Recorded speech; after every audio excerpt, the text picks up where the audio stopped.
Pendaftaran mahasiswa baru Kala Institut tahun 2025 telah dibuka. Hal ini disampaikan Sivitas Akademika Kala Institut saat konferensi pers di Atrium Kala Institut lantai 6 Nipah Park, Makassar. Hadir Rektor Kala Institut Syamril, Wakil Rektor 1 Bidang Akademik dan Kemahasiswaan Anhar Januar Malik, dan Kepala Biro Marketing dan Admisi Andi Jamiati Paramita.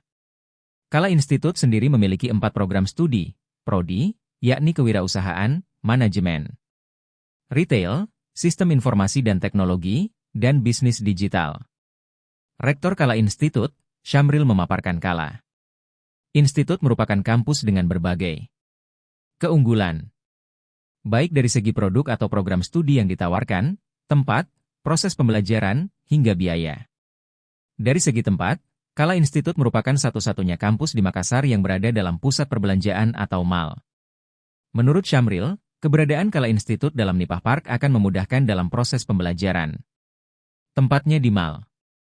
Ada langsung atmosfer bisnis. Jadi nuansanya terasa dan praktek bisa cepat, papar Syamril. Dari segi biaya, Kala Institut juga merupakan kampus yang bisa menjangkau semua pihak. Sebab, pihaknya menghadirkan berbagai program untuk memudahkan mahasiswa, baik dari potongan harga ataupun program beasiswa.